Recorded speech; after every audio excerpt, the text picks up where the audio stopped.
That's good for about 3 minutes. We'll see. Our scripture reading today is from the Gospel according to Luke, the 24th chapter, beginning at the 13th verse. Ooh, I've got a paper clip, or a clothespin. Wow.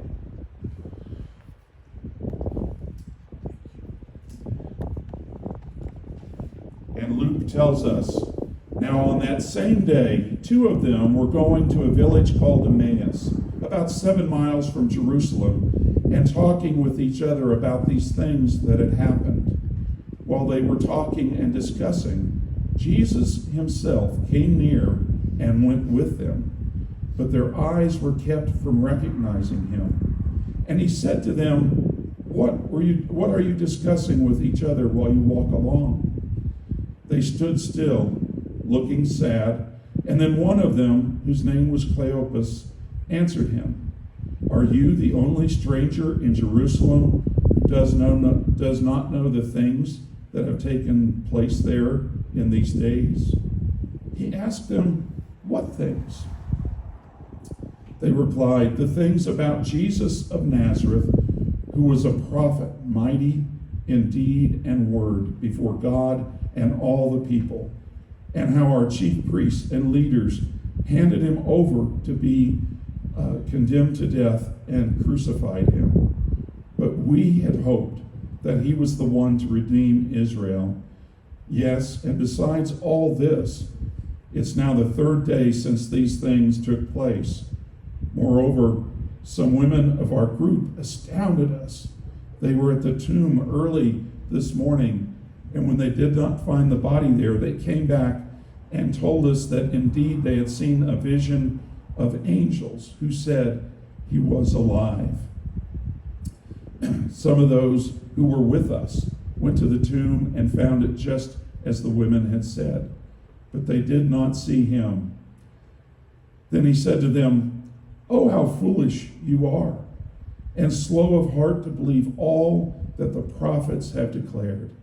Was it not necessary for the Messiah, that the Messiah should suffer these things and then enter into his glory? Then beginning with Moses and all the prophets, he interpreted to them the things about himself in the scriptures. As they came near to the village to which they were going, he walked ahead as if he were going on. But they urged him strongly, saying, Stay with us, because it's almost evening, and the day is now nearly over.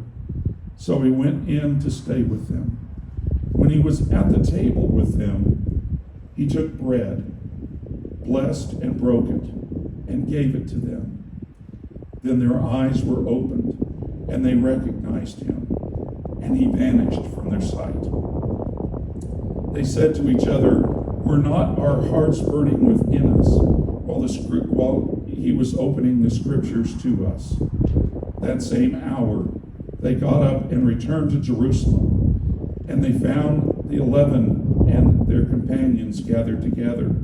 They were saying, The Lord has risen indeed, and has appeared to Simon.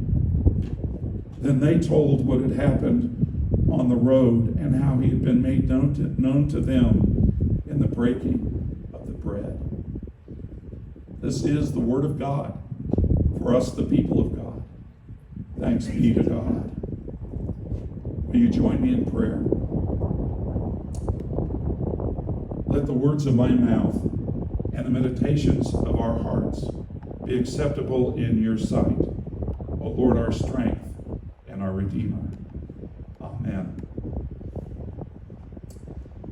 How many of you remember that story that we learned so long ago? For me, it was probably about 55 years ago I first heard it. Stone Soup. Remember that? You know, when I first heard that story, I really got caught up in it unexpectedly. And Stone Soup is sort of a folk tale about a group of men, and I'm trying to remember, I think they were soldiers. And they're marching through someone else's territory. It's not where they live. They come to a village, and they are starving. but everybody in that area distrusts them. They don't seem to like strangers or visitors. And these guys, all they have is this nice big pot that they're toting around, but they have no food to cook. So they kind of looked at one another and formulated a plan. They set that pot down, built a fire around it, put water in it, and they got this big rock.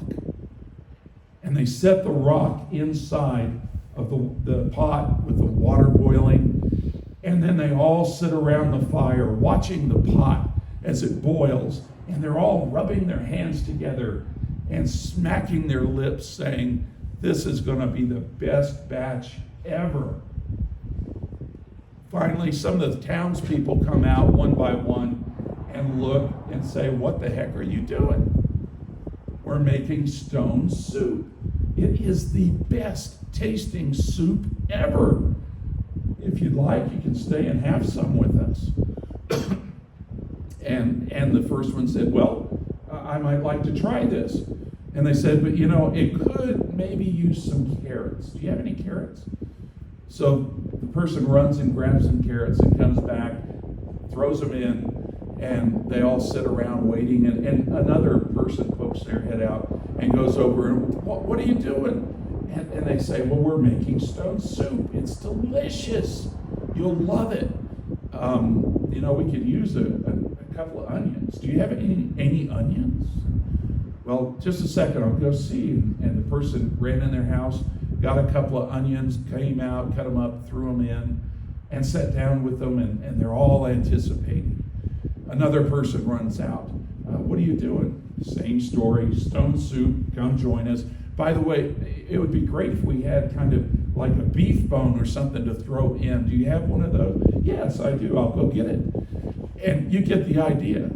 Several people from the community come out, look at the strangers, and are invited to participate in this grand meal. And so by the time all is said and done, there's this pot of stew just boiling away, being stirred, looking and smelling wonderful. And everybody is just ravenous and smacking their lips. And the last bit of the story, they all sit around in that little square and they share that stone soup. And I love that story because when I first heard it, I was thinking, oh boy, those guys were smart. They got one over on those villagers. But it's really not like that. They didn't get one over on those villagers. What they did was invite them into a sense of their own community and hospitality. And from that story, we kind of hear and understand hospitality has a way of just transforming community that nothing else can really do.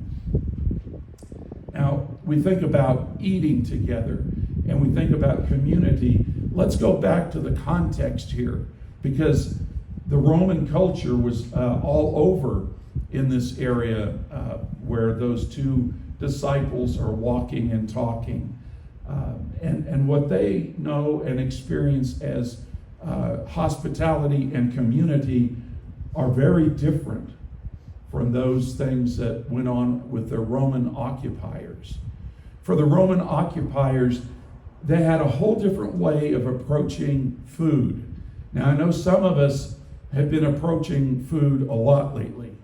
I just watch my waistband continue to grow, and I shamelessly put away the scales. I just don't need to know, because I know. But the Romans really turned eating into a festival. And quite often they would have what they called symposia. Now, I don't know about you, I'm used to the idea of symposiums, which are boring lectures. But no, these had no lecture. They were food oriented. They would gather people. They would eat for sometimes, and here you go, guys, this puts Thanksgiving to shame. They would eat for 10 hours straight, and they would have delicacies. One of the cookbooks of the day was written by Marcus Gravis Apicius, a noted Roman gourmet that lived in Jesus' time. And he described some of the food they would have. Oh, smack my lips, because I think about having some of these delicacies. Flamingo tongues. Does not that sound wonderful? And I guess if you are doing it around here with green chili or barbecue sauce. Mullet livers. Okay, enough of that. But they would do it, they would party hardy, and part of what they were doing, there was a theological, philosophical attitude behind it. Because what they were doing was trying to keep themselves occupied and the gods occupied. The gods would be watching them having these feasts and would leave them alone, because the Roman pantheon of gods was, they were ornery critters. They were always getting in trouble, and they were causing trouble for people. So the Romans just hoped they would enjoy watching the feast and leave them alone. That's kind of the background for the Roman eating. The Jewish eating was very different. Part of what they did in the Roman style of things was to try to keep God out. But the Jewish approach was to keep God in. God was always seen as participating in their feasts and in their celebrations, especially Shabbat, their weekly celebration together. It always starts with food. Now, Methodists, we kind of do it a little different. Ours usually ends with food. But food's there, and it's gathering, and it's knowing God's presence and celebrating that. So that's kind of how the Jews approached it.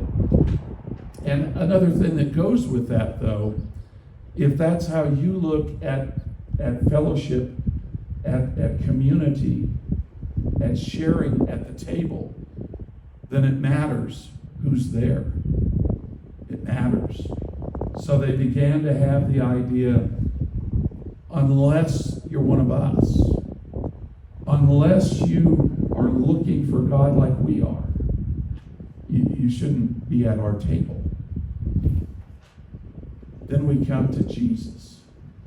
Jesus, the troublemaker. Because Jesus just caused trouble all over the place. And if you look, a lot of the time it has to do with food.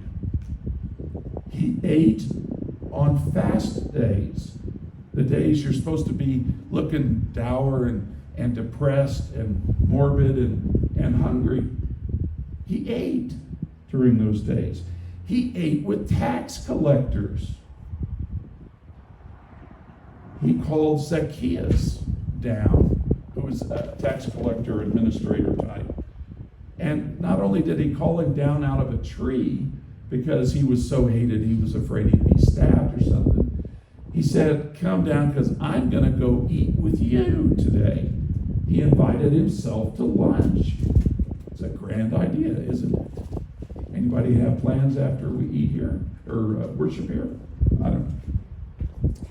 He ate at wedding feasts and smart, sophisticated gatherings. He ate with Pharisees. He ate with, he actually spent some time, didn't really eat with her, but spent time with a rather dubious woman at a well, drinking water from her, the pot she used to gather the water. Jesus just broke all those rules of who you hang around with and who you eat with.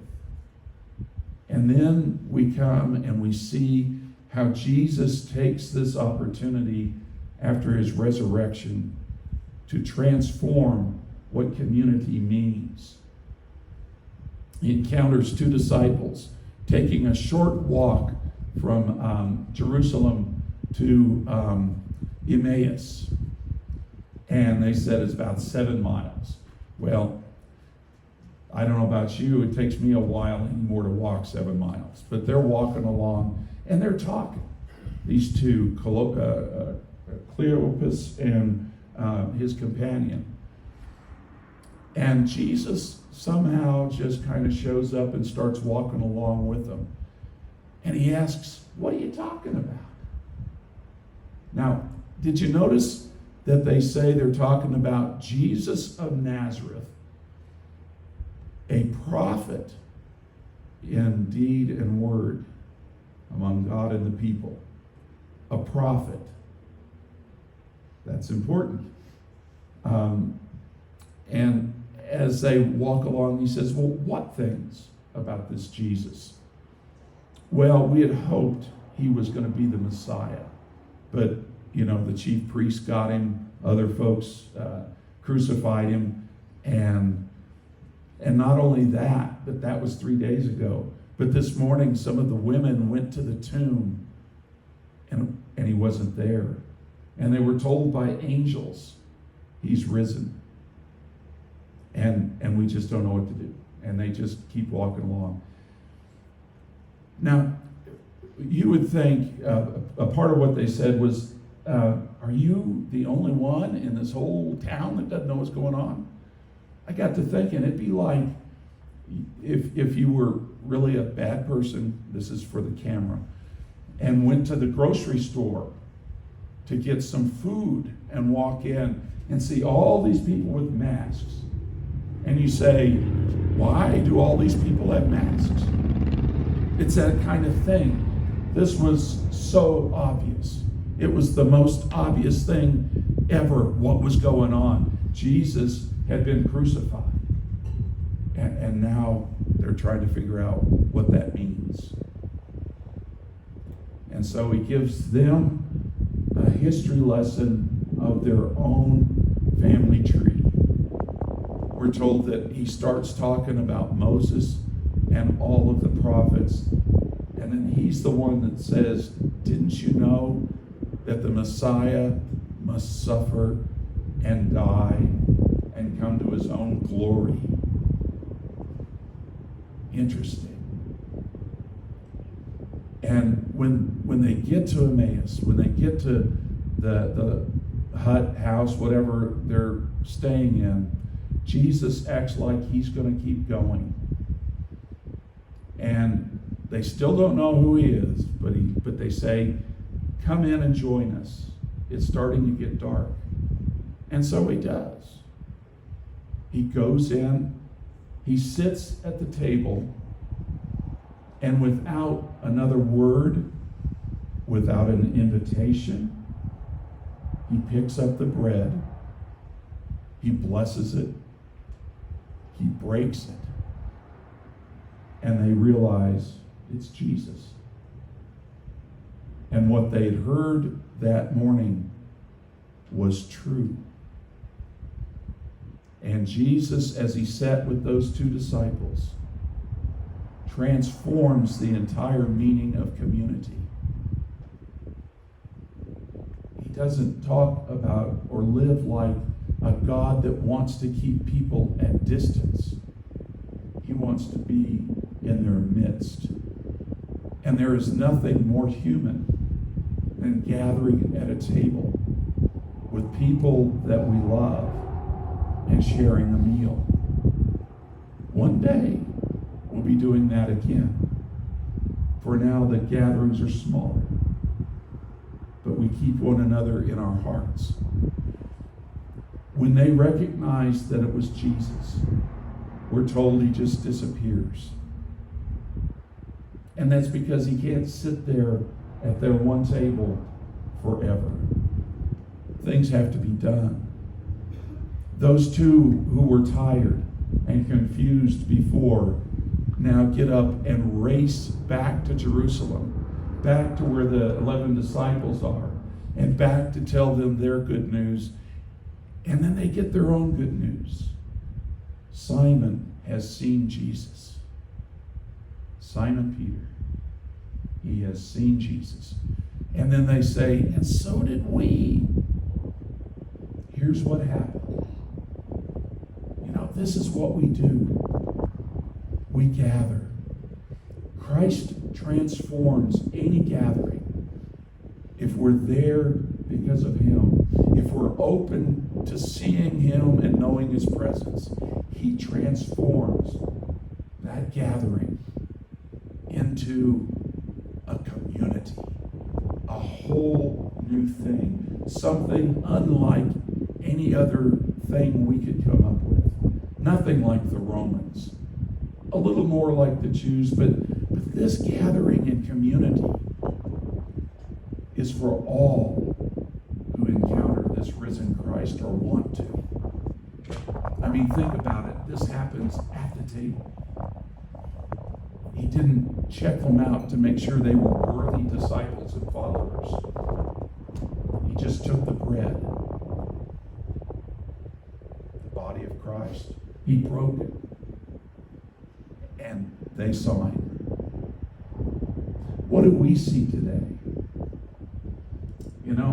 I like to think that maybe they took a bite or two of that bread, and it was wonderful, and it kind of renovated their energy a little bit, and then they got up, and their dessert was to go to Jerusalem. Their dessert was to get the rocky road.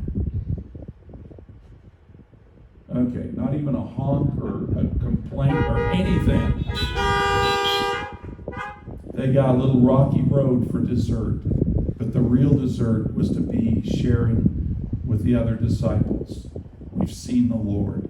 I guess the question as we leave today, have we seen the Lord anywhere in our lives? It's a tough time. There's a lot of stuff going on. And still I hear people say, thank God the people I've been praying for did not get this virus. Thank God the one we know and love that had surgery is getting better. Thank God I'm not as broke as I thought I would be. Thank God. Thank God. Thank God.